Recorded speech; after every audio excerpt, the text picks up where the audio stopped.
Good morning YouTube, it's Ben here from Southeast Queensland Storms, back with you for another Southeast Queensland weather update, and your update starts now. And good morning Southeast Queenslanders, or good morning to anyone watching this video where you are. Hope you are having a fantastic Thursday the 28th of March 2024, and how good is it to see the sun shining again across Southeast Queensland. The rain has cleared away and the sun is out today, so a really nice day outside. So if you can, if you've got the day off from work, you're taking an early mark before that Easter holiday break, then get outside, get into the outdoors and enjoy this weather.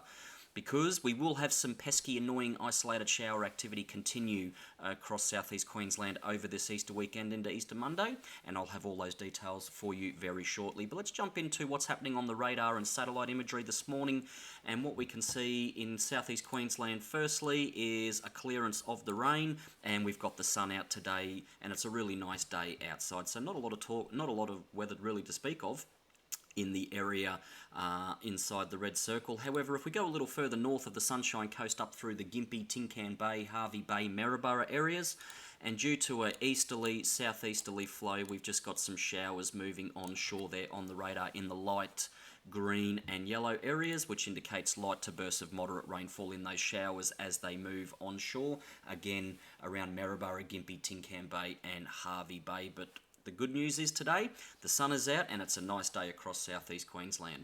Taking a look at 24-hour rainfall totals from yesterday, so the 27th of March 9am through till today 9am, and as we can see again, the better of the rainfall from yesterday all confined towards the southeast Queensland coast and areas just inland. Areas in the orange dot indicate rainfall exceeding 50 millimetres, and those two areas were Coolababin Dam with 54 millimetres, and down towards the Gold Coast at Miami, 80 millimetres in the gauge down there. So a nice drop of rain with 80 millimetres down there at Miami near the Gold Coast. Elsewhere, the light green dots indicate rainfall exceeding 25 millimetres. Again, that rainfall falling in around the Sunshine Coast, and a couple of parts through Brisbane's south side over towards North Stradbroke Island. And your dark blue dots indicate rainfall exceeding 10 millimetres. But again, those areas along the southeast Queensland coast or just slightly inland saw the better of the rainfall yesterday and over the past 24 hours. Taking a look at your current temperatures, firstly starting with residents in the Southeast Coast District or the Southeast Coast Forecast District, and we're currently seeing temperatures in the nice range of the mid to high 20s. So starting down the Gold Coast, Surfers Paradise on 27 degrees, it's 28 degrees out at Boona, Ipswich 28 degrees, 27 there at Laidley, Victoria Point on Brisbane's Bayside 27 degrees, 27 degrees also in Brisbane. If we head further north, 27 degrees at Deception Bay, it's 30 degrees at Caboolture, 26 degrees at Woodford, 26 degrees over on Moreton Island, 27 degrees up there at Maroochydore on the Sunshine Coast, and 27 degrees at Tewantin. If we continue pushing further north, again, we've got those light to moderate falls associated with shower activity moving in around the Gympie, Tin Can Bay, Harvey Bay, Maryborough areas at the moment. So that shower activity is being triggered by that easterly, southeasterly flow. But elsewhere, temperatures, Kingaroy 23 degrees, 27 degrees at Gayndah, 28 degrees at Bundaberg, also 28 degrees at Harvey Bay, it's 24 degrees at Maryborough, and Tin Can Bay also sitting on 24 degrees. If we head out further west to our residents in the Darling Downs Granite Belt District, temperatures 21 degrees at Miles, 22 at Chinchilla, and we've got some areas of light rain currently moving across Miles and Chinchilla at the moment. And we head further down towards the south-southeast, we've got 26 degrees at Dalby, 25 at Oakey, it's 22 to 24 degrees at Toowoomba, 26 at Warwick, 21 degrees at Stanthorpe, 27 at Inglewood, and lastly 26 degrees at Goondiwindi.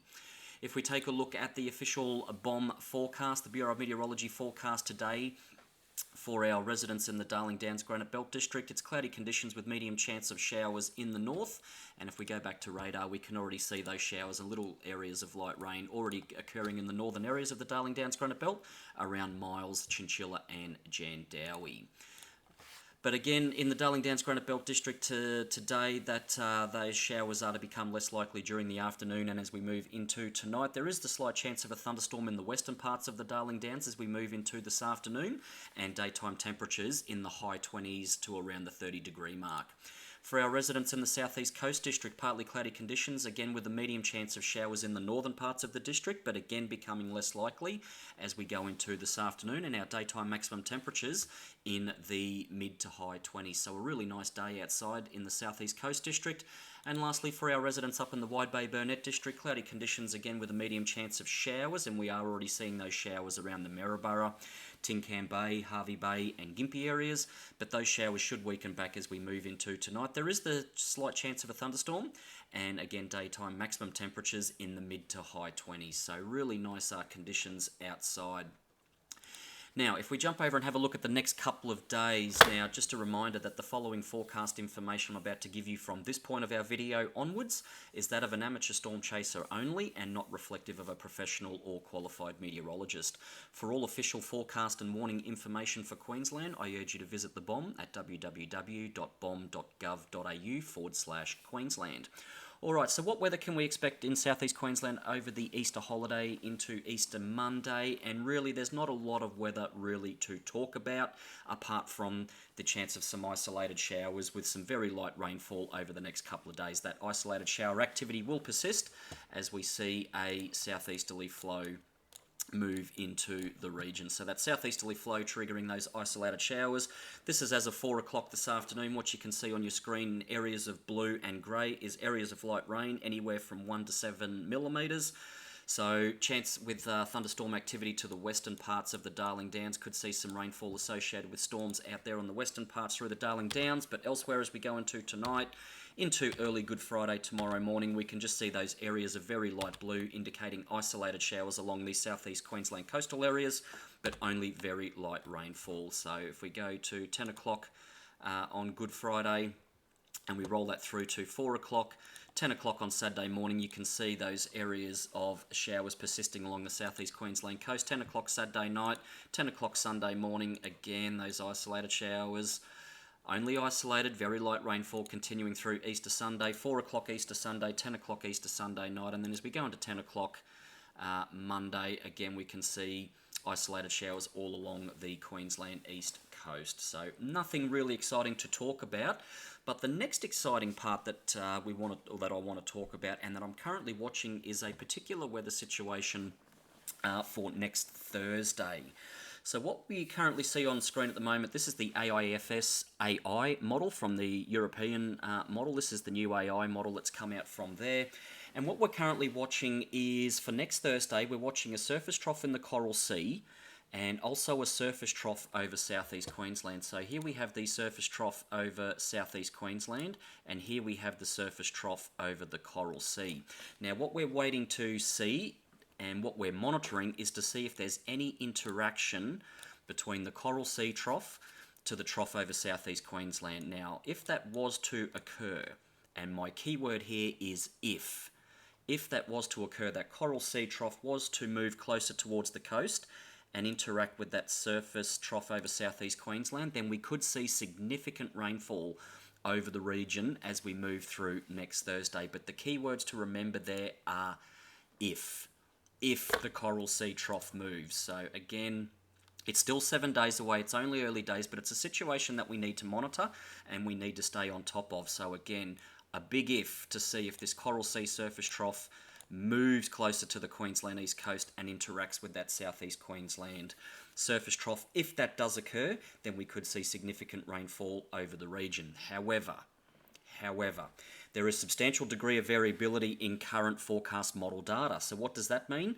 So looking at some AI models, and if we look at the AIFS, which is the Euro version of the AI model, and we also look at the Fushi AI model, they both agree that the Coral Sea trough remains offshore. It does not come in towards the Queensland east coast. It stays offshore. So both those models have the Coral Sea trough remaining offshore, and as I said, it does not interact with the surface trough over southeast Queensland. Now, that is good news. That is good news for southeast Queensland residents, because that means no significant rainfall for southeast Queensland.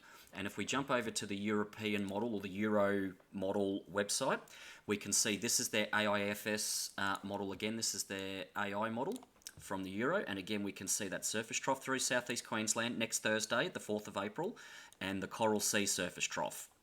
And if we scroll through and take a look, just take a look at the two troughs as we roll through next Thursday night into Friday morning, we can see all that heavy rainfall remaining offshore because the Coral Sea surface trough remains offshore and does not come in towards the Queensland east coast. So if we roll through and continue through next Friday afternoon, into next Friday night, and then into next Saturday, we start to begin to see the generation or development of an east coast low, but we're not going to cover off on that today. We're covering off on a Coral Sea trough and a southeast Queensland trough to see if there's any interaction between the two. Now, according to the Euro AIFS model, that Coral Sea trough stays away, and thus, again, good news, meaning no significant rainfall for southeast Queensland.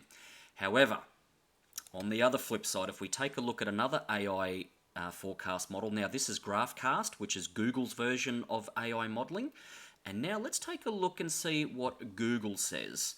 As we roll through next Thursday afternoon, again, we've got our surface trough. So model agreement about surface trough over southeast Queensland and surface trough out in the Coral Sea. So GraphCast and AIFS in agreement there about the development of those two trough systems. Now, let's see where they have a degree of variability or a degree of disagreement. As we go through into next Thursday night, we can start to see, according to GraphCast, the Coral Sea surface trough moving closer towards the Queensland east coast, and if not, moving onto the coast and beginning to interact with the surface trough over southeast Queensland. Now, what does that mean? Look at these areas of pink, which indicate significant rainfall. As we move through into early Friday morning next week, we can start to see areas of significant rainfall over southeast Queensland and a good portion of the central Queensland coast as well, in those areas of pink. And again, if we go through next Friday, we can see GraphCast, according to Google, is suggesting a interaction between the two troughs, generating significant rainfall over southeast Queensland. So it's something to be aware of. Next Thursday, next Friday is still 7 to 8 days away. Forecast modelling is likely to change, but this is just a FYI situation at this stage and something just to be aware of, something to keep in the back of your mind. Now that's GraphCast. So GraphCast from Google going for the two troughs to interact, generating significant rainfall over southeast Queensland, whereas the AIFS model from the Euro model suggests that the Coral Sea trough remains offshore and keeps the heavier rain offshore. Now, the Fushi model also is in agreement with the AIFS that the Coral Sea trough remains offshore. Now, there's a couple of points that I just quickly want to stress about this. Now, given the current disagreement or variability in the AI modelling, this suggests that this particular weather pattern next Thursday, Friday could be a complex one to forecast for. And given that there's also disagreement in the modelling, this event is not 100% locked in. So again, it's an FYI at this stage. However, looking at the current AI modelling and recent performances, you would have to say that the AIFS, the one on your screen, and the Fushi are the most reliable at the moment. Google's GraphCast, not so much. So at this stage, I would be relying on the AIFS and the Fushi model to suggest, and at this stage, still stick with the Coral Sea surface trough remaining offshore and no significant rainfall for southeast Queensland next Thursday or Friday, but I will stay across it, and obviously any updates that are to be provided will obviously be provided in due course and only as appropriate as well. Here on Southeast Queensland Storms, we only post forecast videos to YouTube when we have some weather of significance or some weather of severity to talk about. We all know you're very, very busy in your personal and family lives, and the last thing that you need is forecast videos about sunshine conditions. So again, here at Southeast Queensland Storms, we only post about weather of significance or weather of severity. So again, next Thursday, it's still 7 days away. It's still way too early to nail down any specifics about this particular potential for significant rainfall next week. For Southeast Queensland, it's a wait, monitor and see situation. But as I said, I will keep you updated on this situation, and if any updates or live streams are required, then obviously we will provide them as appropriate. But in the meantime, enjoy your Easter break with your family and friends, and on behalf of Kirsty, who's my other admin, and myself, we wish you, your family and friends a safe and happy Easter. And if you are driving on the roads, please take care, drive to the conditions and drive safe. Arrive at your destination safe and sound. But with that said, until the next update, as always, remain weather aware and weather prepared.